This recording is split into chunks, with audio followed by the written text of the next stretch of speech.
This episode of the podcast is brought to you by Canna Health. Hey cannabis consumers, have you ever consumed a cannabis product thinking it'll make you feel a certain way, but then it doesn't? Don't you wish you had a clear understanding of your own DNA so that you could make informed decisions about what type of cannabis products interact best with your system? Well, now you can with EndoDNA. EndoDNA is a simple DNA test that maps your entire endocannabinoid system and then matches that summary with a specific cannabinoid ratio and terpene profile that best aligns with your unique genotype. Imagine being armed with personal information when visiting a dispensary. You'll have the knowledge and power and capability to purchase products that best align with your genotype. Visit their website to purchase the EndoDNA Collection Kit and Endo Decoded Report at endodna.com/products and use the promo code CONNECT15 for a 20% discount. Again, that's endodna.com/products and use the promo code CONNECT15 for a 20% discount. The future of cannabinoid therapeutics is here with EndoDNA.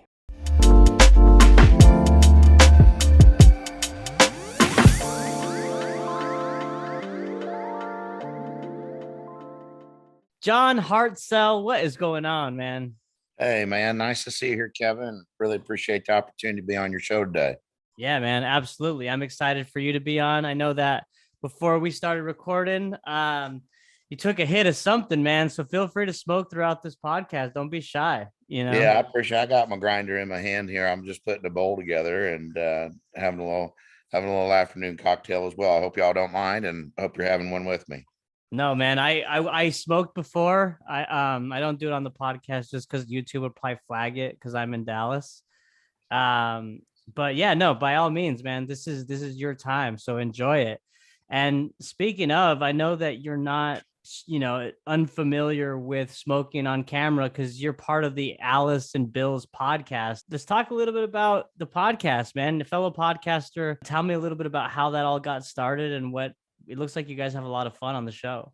Yeah, it's a fun story. One of our very good friends and partners in business, Parisa Rad, she's an influencer. Folks probably know from around the industry. She's got a nice national footprint. Her daughter was the reason that she found her way to the cannabis industry. And Yazi is just a good buddy of mine. She's recently turned 21, which is pretty amazing considering that she had been given the news that her life was really at risk because of the opioids that she'd been taking when she was 14 years old, and has really suffered from significant disorders and disease and ailments from a young age. And she was using opiates to deal with those issues. And at a young age, certainly under 18, her mom started to explore cannabis as a solution to these problems, and it has extended her life. So much that when she was 18, I said, "Gosh, Yazi, you're an adult. You need a job."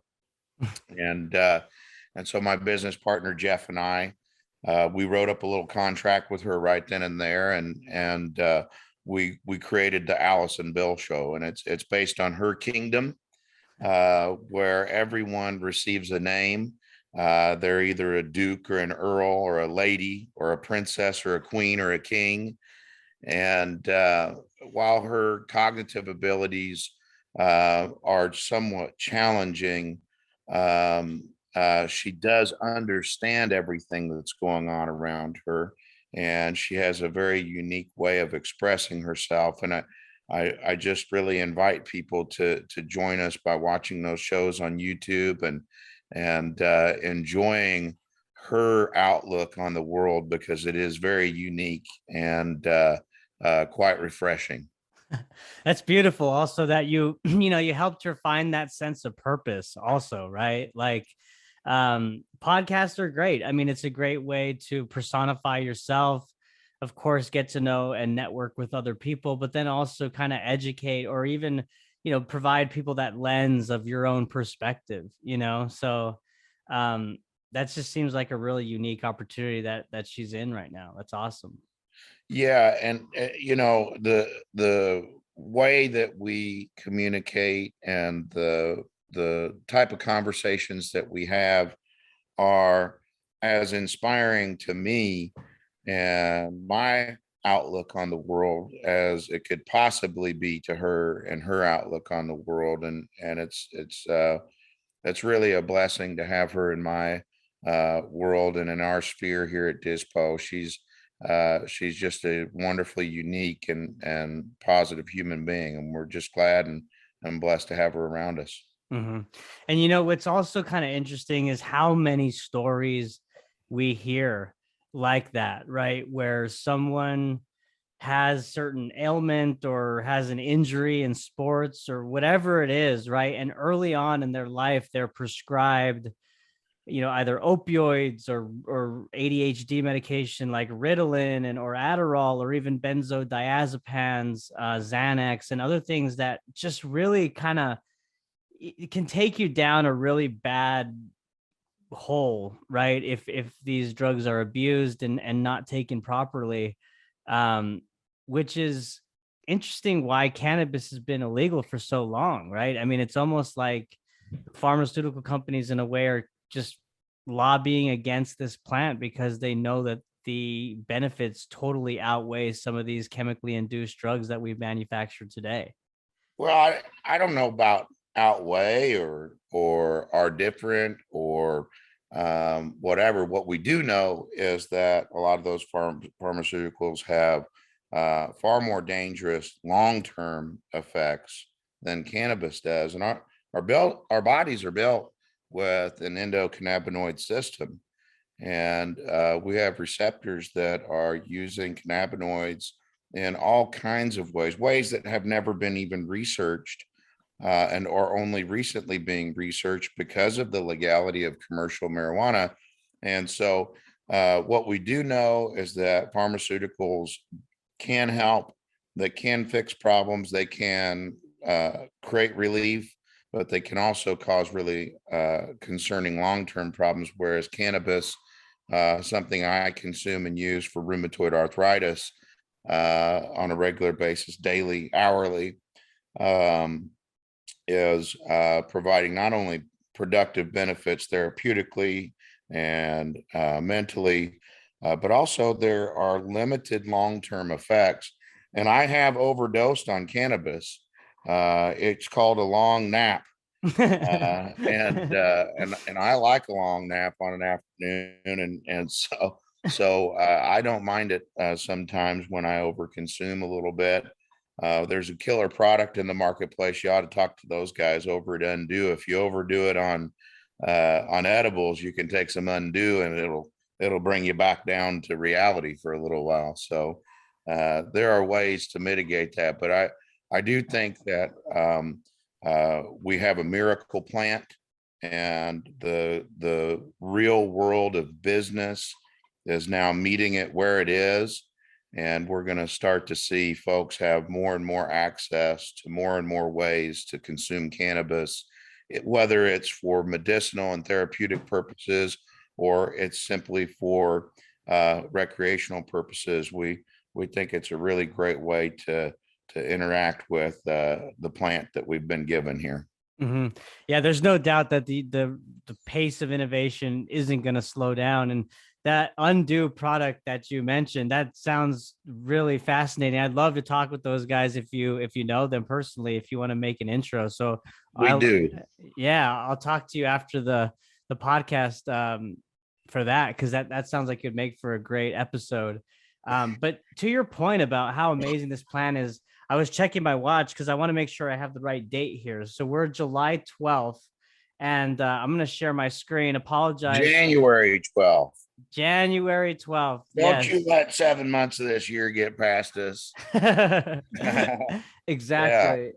And I want to bring up that yesterday, January 11th, major corporate media channels published a new study that found that cannabis compounds prevent infection by COVID-19 virus.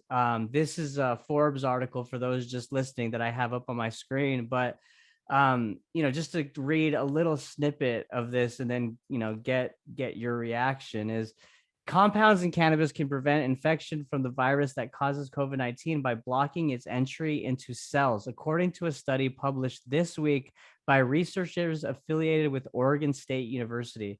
A report on the research, quote, cannabinoids block cellular entry of SARS-CoV-2 and the emerging variants, was published online on Monday by the Journal of Natural Products. Yeah, Fascinating, man. it is absolutely fascinating. First of all, go Beavs. My business partner is an Oregon State University graduate alumni, and Shout out. Nice. yeah, Jeff Sprayback. And secondly, I read that on PubMD, an app this morning regarding cannabis, and I mean, what a great issue for cannabis to be incredibly relevant during a time that our nation is at risk of becoming overrun by the COVID virus. I mean, I've got a bunch of buddy threads on my text like everybody does. And there was a point at which either half of them had it, or half of them are having it, or, then the next week, the other half of them are getting it. And I know that's three halves, but I got a lot of buddies. And, and, look, it's important for us to know that the body responds to cannabis and all of the cannabinoids in it, and the entourage effect that you're going to gain by consuming it the right way. And that's through the flower, through full spectrum extractions, and the body will respond to that. And like I said, I mean, I'm consuming quite a lot of cannabis daily. It does not impact my ability to be professional and functional throughout the workday, because I use quite a lot of CBD as well, which will counteract some of the psychoactive effects. But at the end of the day, this is a plant that has so many possible uses, and it's just, we're so fortunate to have the pioneers of our industry who came from the black market and have come from NORML and the NCIA and these organizations that have led us down the path to commercialization and legalization, so that there is real research being done. So if cannabis can help us defend our bodies against COVID, by all means, let's research that and let's figure that out, and let's use the plant for yet another therapeutic effect that we all need. Yeah, absolutely. I mean, add it to the list, right? And we're just kind of seeing this evidence and these studies just kind of pile up, right? I mean, there was a lack of information regarding the efficacy of cannabis for so long, and with more of a focus, more public support, and more bipartisan support at the federal level to kind of reform and ultimately get to legalization, um, Right, we're right. learning a lot. It's great. Well, when John Boehner, former Speaker of the House, Republican, hyper conservative, decided to retire from United States Congress, and upon his retirement became a lead lobbyist for the cannabis industry in Washington, D.C. It changed quite a lot of the minds of the conservative crowd at U.S. Congress. It created more dialogue and a better dynamic. And while federal legalization is probably quite a few years away, I think it's highly likely that during this year or next year, we will see federal banking regulations loosen, allowing real finance, good public finance, to be accessible through the SBA and other traditional financing solutions at our banks, and professionalize our industry to yet another level of maturity. And this is another step towards federal legalization, and so is the research that's being done by the Food and Drug Administration and others, ensuring that we've got a safe product that's not only consumer safe, but it is commercially safe, and a quality defense against the black market, and creating less crime and a lower crime rate and higher property values and all the things that come along with that. Mm-hmm.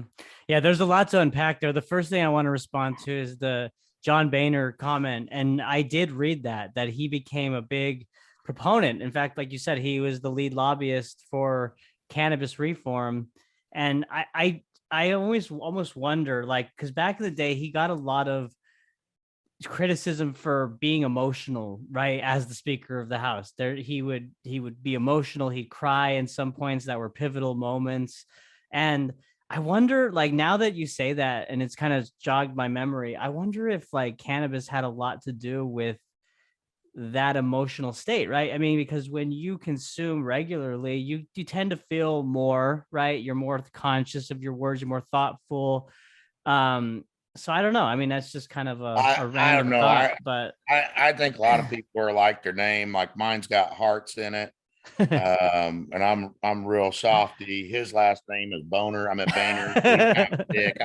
I don't know. I've actually met him in person a few times, and he's an interesting guy. Not the guy I'd pick out to hang out with at a party, but he is a powerful influence that has moved cannabis not just to a couple of first downs, but into the red zone of scoring the ultimate, which is federal legalization. And so hats off to him for participating in this and seeing not only the writing on the wall, but the value in commercializing cannabis, the reduction in cost for criminal justice, the increase in tax revenue to the government, and the ability to use many of those funds to ward off what are far more dangerous problems in the opioid epidemic, and to create real productive teachings in our schools for drug awareness around what drugs are really dangerous. And those are the ones that the pharmaceutical companies are paying doctors stipends to prescribe as patients walk out their doors and into the shops of pharmaceutical distributors like Walgreens and CVS and others. hmm and I want to go back to your point on, I agree with you. Legalization is going to be years away, right? I mean, there's going to have to be some layers that unfold before the ultimate legalization happens. And I think you're right. I mean, the banking reform, right? Financial reform within the sector needs to happen to legitimize this industry more. I mean, the industry is projected at what, over or close to 100 billion or something like that. I don't remember the latest number, but um, and also 280E is another kind of thorn in operator side. But I guess my question for you is, how do you see banking and financial reform playing out in the next year or two? Like we saw in 2021 at the end of December, safe banking was removed from the National Defense Authorization Act. So where do we go from here? Well, we go to our local congressional member through email, through the phone, or visiting them in DC, and we have conversations with them about how productive it will be to have a traditional banking and financing options available to our cannabis companies. And we get active as activists in an industry that has been built on the backs of activists. And I can tell you how I see it playing out is the minute that we have a Safe Banking Reform Act passed, we will start to see consumer goods drop in price and provide access to legal commercial cannabis at a rate that is competitive with the black market. And that is what will demolish the black market is federal banking, federal legalization, and it will bring the prices that we pay every day in dispensaries that are 20 to 50 to 100% higher than you find in the black market down to a rate that's reasonable. And without 280E and other bad policies, frankly, the profit margins will stay in a place where folks can earn an honest living as business owners, pay fair wages, and provide a product at a rate that's responsible.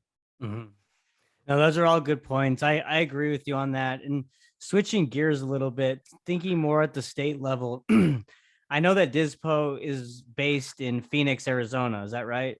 Yes, sir. So, I mean, sales haven't kicked off yet. Is it April of this year when y'all go For online for adult use, for adult use? look, we passed adult use in 2020. And by January 15th, 2021, we were selling adult use cannabis. This state does not fuck around.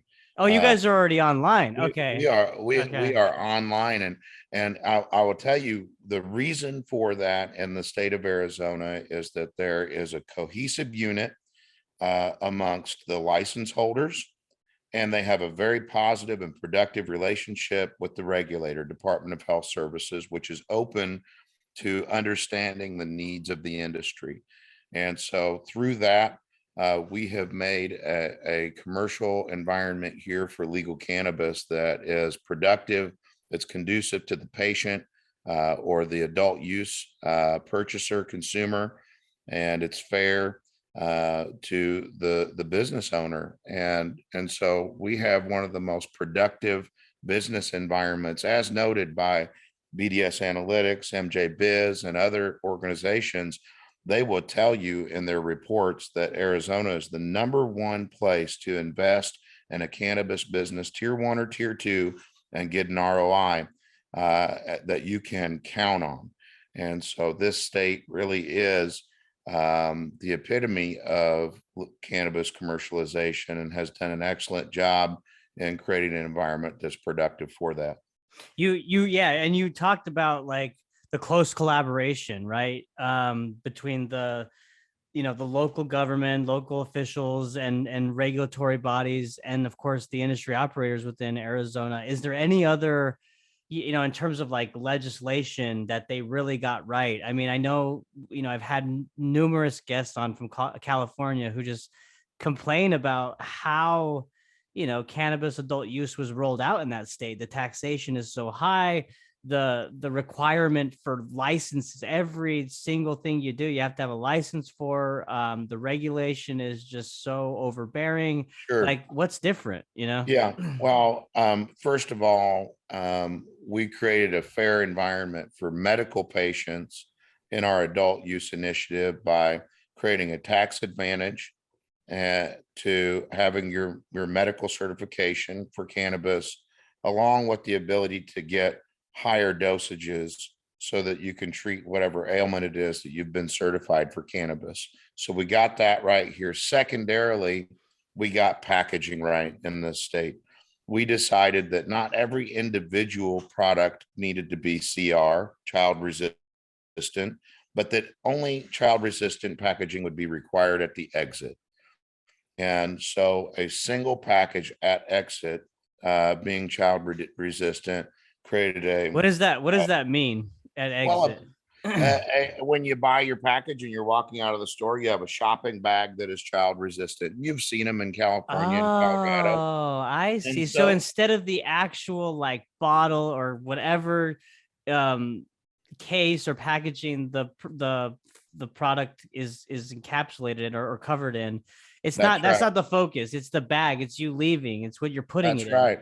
That makes And sense. well, I'll tell you why it makes sense too, because one, it reduced the regulatory entity's responsibility. It didn't need to look at the thousands of different products that are in the Right. marketplace, but only that the dispensary was enabling the consumer to leave the store with something that was child resistant. And the second thing it did, and this is maybe in our opinion the most important, is it reduced the amount of packaging required.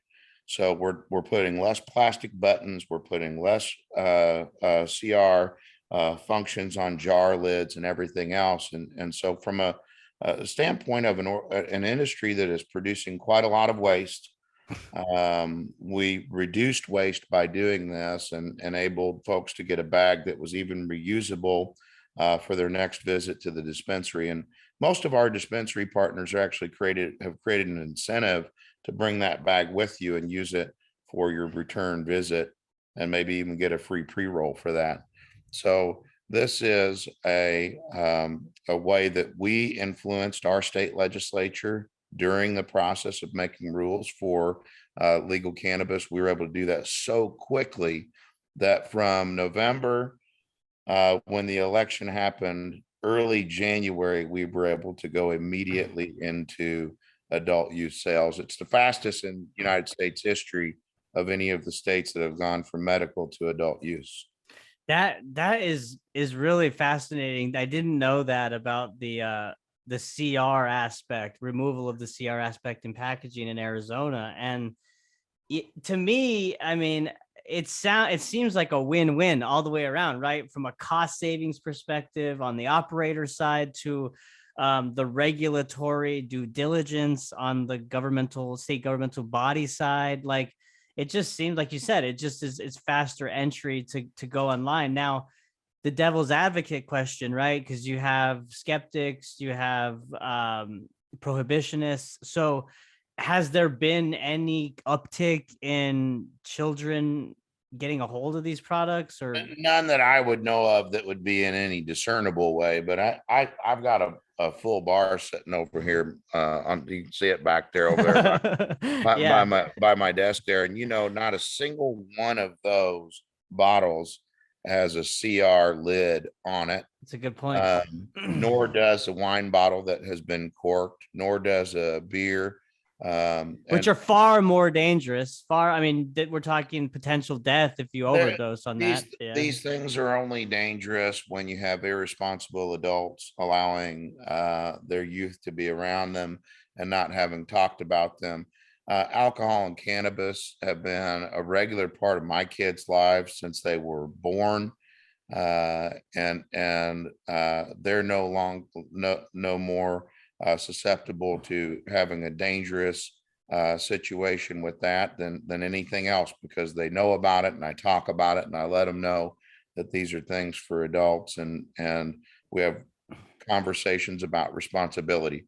So if we put all of our goods into one package that provides an opportunity for them to be protected from children, I think we fulfilled our responsibility to maintaining a safe product in the home. Mm-hmm.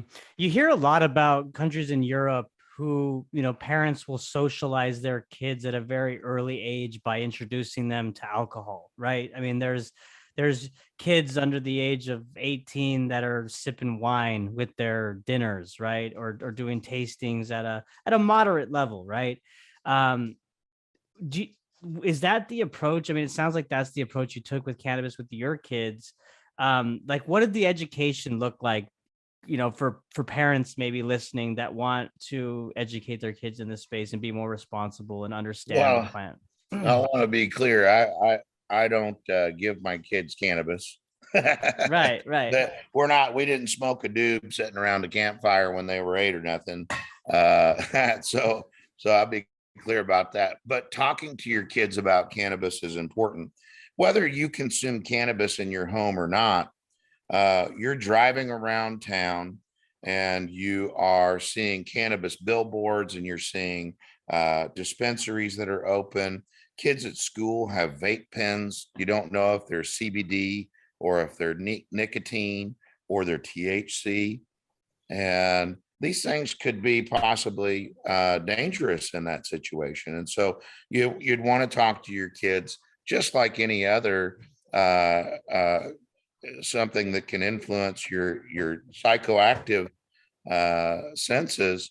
You want to be direct with your kids about what's out there and what's going to be available to them, what kind of peer pressure they might have, and hope that they make good decisions when they do experiment. Because I don't know about you, but I didn't have many friends in high school. I certainly didn't have any friends in what little bit of college I was able to finish that weren't experimenting with at least alcohol and cannabis. Yeah, same here. More so alcohol than cannabis, but I mean, absolutely. And those are all good points that you raised in terms of education. Even if you're not consuming, like, it's all around us at this point. It's becoming more mainstream. And education is important at every age level. I would think, Well, I mean, when was the last time you went to any concert? I don't care if it was, Paul Simon or Snoop Dogg or Martin Sexton, or doesn't matter who, whatever concert. What is the last time you went to a concert and you didn't smell cannabis in the air? And I can tell you that I have never been to a concert that was outdoors and didn't smell cannabis in the air. The only ones that I don't smell anything at is when I go to one of these fancy theaters at a museum or some shit, and everybody's sitting down listening to music like old people, because I go to those now since I got gray hair. No, Uh, those people they just eat edibles. they're just sitting there eating edibles and drinking their glass of wine if they'll let you have one in there. But yeah, the world that we live in now is one where consumption is happening. It's happening in the public, and your kids are going to be exposed to cannabis, and so it's just as simple as having a conversation, making them aware of what it is, and kids make good decisions when they have good information, in my opinion. And so the only way to have good information is to have all of it. Mm-hmm. Yeah, when Uncle Kevin comes to visit his nephews in New Mexico, lots of skunks tend to, come and visit the house. So I just kind of blame it on the skunks and say that we're trying to get rid of them. Yeah, yeah. Well, you attract what you attract, I guess. That's right. Well, hey, switching gears here a little bit, John, let's talk about packaging trends in 2022. I mean, like I mentioned at the beginning, you're the co-founder and CEO at DIZPOT, a global cannabis branding and packaging company. So first, let's talk about some trends since we're so early into 2022, and then we'll talk specifically about DIZPOT and the value that you're adding within the industry. Yeah, well, your brand uniqueness is everything, and creating opportunities for people uh, to gain their attention of your brand starts with something that you just can't buy, and that's being unique in the marketplace, and having a package that speaks to the consumer that you're really trying to speak to is incredibly important. So we have a full creative department here at DIZPO, and really strive to provide every opportunity for you to express what your brand means to the segment of the consumer audience that you're looking for. I think that a lot of folks are going to get away from sativa indica hybrid and start talking about the effect that you're going to gain. I hope You that's know, what I hope. That's the this perfect is way to the put it. Yeah. this is the strain that makes you awake. This is the one that makes you more alert. This is the one that makes you want to rest or relax. And so, there are sativa dominant hybrids that will make me sit in the couch like an indica will, and vice versa, with indicas that will make me want to get up and go to the show.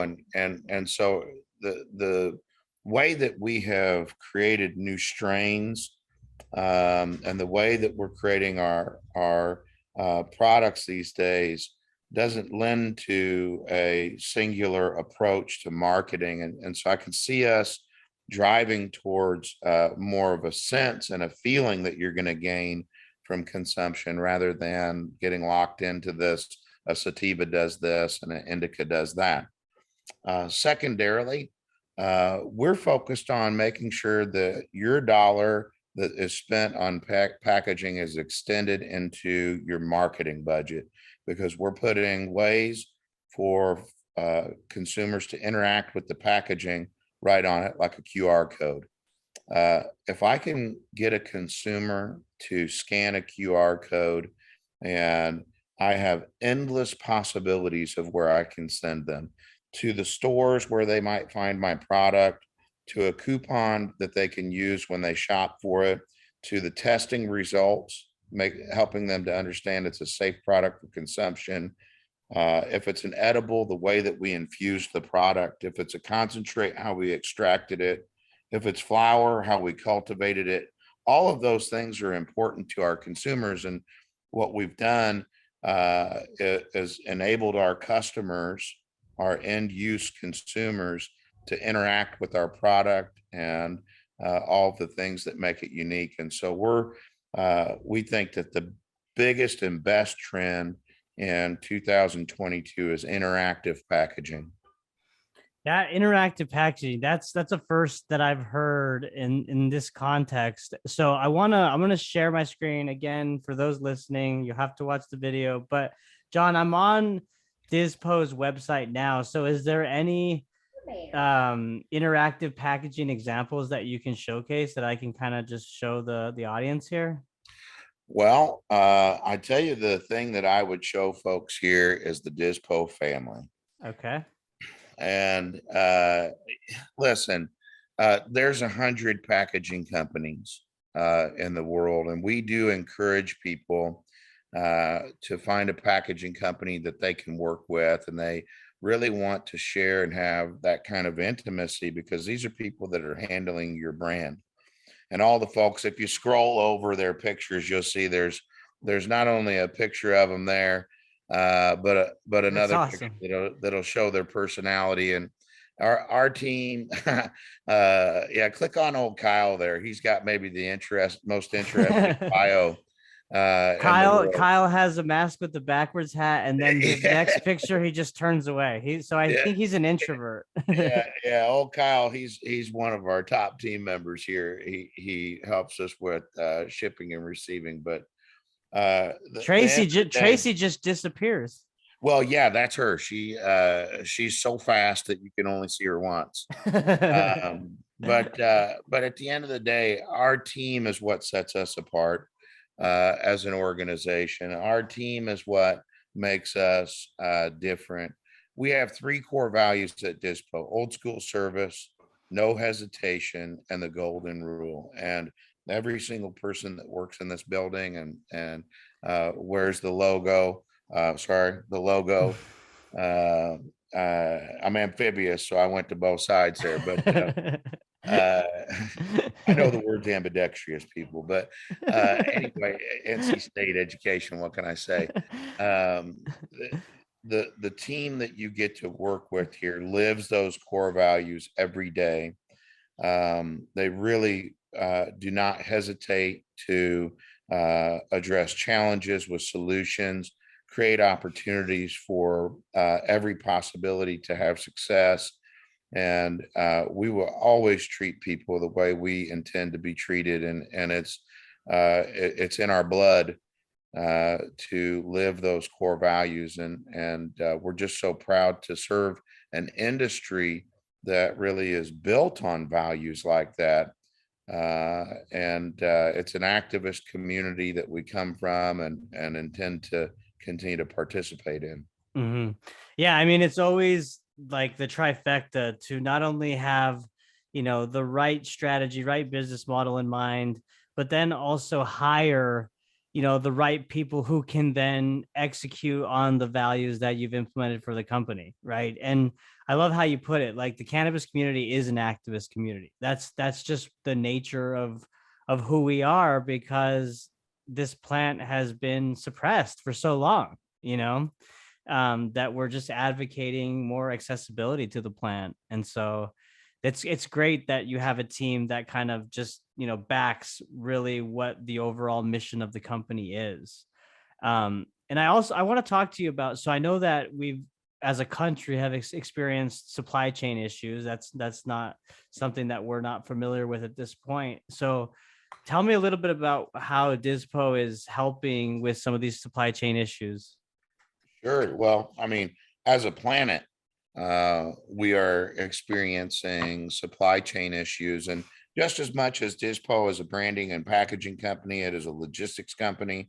We are moving product all over the world, whether that's from Asia or South America or Europe. We are moving product all over the world. And then once it's here in the United States, we're moving product all over the United States. And that is our promise to our customers, is that you'll never have to deal with logistics so far as you're dealing with DIZPO. And so that's what we do best, is move product all around the world. The fact that things have changed doesn't change that. It just changes the way that we plan for it. You need to be planning your projects 6 months in advance. You need to understand regulatory issues 18 months in advance. We're working directly with regulators to help them understand if they're going to make a change in packaging, that they have to understand how long that change will take to implement. And so you're right, supply chain is a problem. And what we found is that the folks that are licensed to sell cannabis have built their cultivations and their processing plants and are making edibles in kitchens or have dispensaries where they can sell cannabis to consumers. It ought to be focused on that. Sell cannabis. Let us deal with producing your packaging and getting it to the places where you need it for production purposes. And we can help you do that. And we do it very well and with a lot of success with some of the biggest organizations on the planet, like Canopy or Verano or True Leaf with Harvest and Curaleaf. And we also do it for mom and pop shops that have a single store or a brand that's in a handful of stores, and really appreciate and enjoy the opportunity to work with all kinds of organizations, regardless of the place that they make up in the industry, because they're all doing what we think is right. And they're supporting us by doing business with us, and we support them by doing good business with them. Wow, that is an impressive bench that you just listed off of, large MSOs as opposed, and compare, and also the smaller businesses that you work with. And I want to ask you, so like I've had guests on where they've talked about how in some cases the rug's been pulled from under them, where compliance changes happen. New requirements for labels are in effect and they change frequently, and this costs money, right? If you printed out lots of labels and you have all these packages and then you have to make a change. So how can operators plan more effectively and more proactively to anticipate these compliance changes to avoid the quick fix situation? Well, first of all, it's bullshit, and it shouldn't happen. And the way to ensure that it doesn't happen is by having a good relationship with the regulatory entity so that it doesn't. And so when changes are made here in Arizona, we have a very productive relationship with Department of Health Services, and we can cause them to make changes on a timeline that allows the industry to catch up to them, right? And in a place where you have a regulation coming down that would impact you from a packaging standpoint, if you're in Michigan or Ohio, or you're in Massachusetts or Alaska, if you need a packaging expert to support you with that regulatory entity, be just as easy as picking up the phone and calling DIZPO, and we will engage. We will bring ourselves and our lobbyists, and we will go have conversations with those folks in a productive way to support that. And we encourage you to use DIZPO in that way. We're packaging experts. We've been doing this for a long time, and we certainly would like to help you with your problems or situations as they arise. That's great. Yeah. And as we wrap up the podcast, definitely want to get contact information, website, everything that where people can find DIZPO and get a hold of y'all. My last topic that I wanted to talk about is, what's happening in terms of digital transformation, right? Like technology continues to disrupt our lives every day. You can't, even if you understand what the metaverse is or don't understand what it is, or NFTs, regardless, it's all around us, right? So I want to talk to you specifically about how technology is improving cannabis specific logistics software and kind of what innovations you're seeing in that space and what the future looks like. Well, on the retail side, RFID for risk management and for inventory is exceptionally important. And so we're certainly leaning towards RFID and near field communication, NFC technology to improve those types of technologies in the industry. Secondarily, from a logistics standpoint, DIZPO is actually developing its own software to demonstrate where your products are in the world. So if you're shipping a container of goods from China to be landing at Long Beach, to be parted out onto pallets into other trucks and sent to dispensaries all over the United States, we want to show you where those goods are in process. And so we're developing that software in anticipation of federal legalization and interstate commerce, so that at some point, when we're moving cannabis products all over the United States, there is a cannabis facing software platform that enables you to view and see that product in a safe way, and that it's being transported to the places you need it to, and providing you some sort of tracking to do that. We don't anticipate that the larger companies that do this kind of transport will be prepared to do that at that time. So it needs to be developed now so that it's ready to roll at the onset of legalization. Now, if DHL or FedEx or one of them other some bitches want to call me up and get my ideas, I tell them to them. You tell them, give me a call. I definitely will, man. You'll be the first one that I point them to.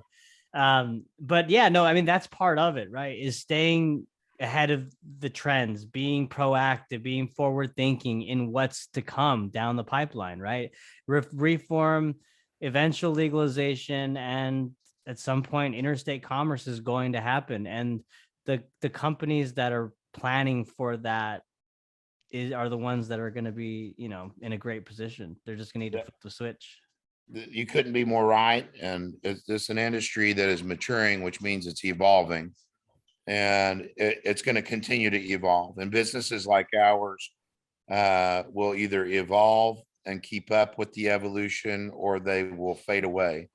And so we're evolving with the maturity of the industry.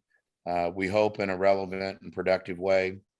And we really look forward to the next few years of doing that, and appreciate every opportunity we can tell our story like this. And it's such an important thing for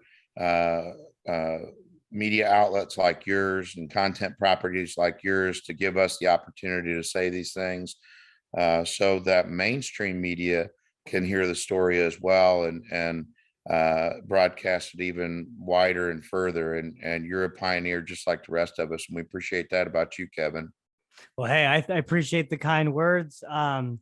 My whole deal is education, right? I'm very passionate about the plant. It's been a huge benefit in my life over the past 15 years, and more people need to hear about it, and they need to hear it from the experts. Go ahead.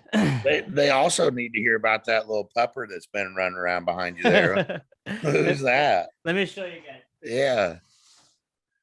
I've actually never brought Toby on the podcast before. Toby.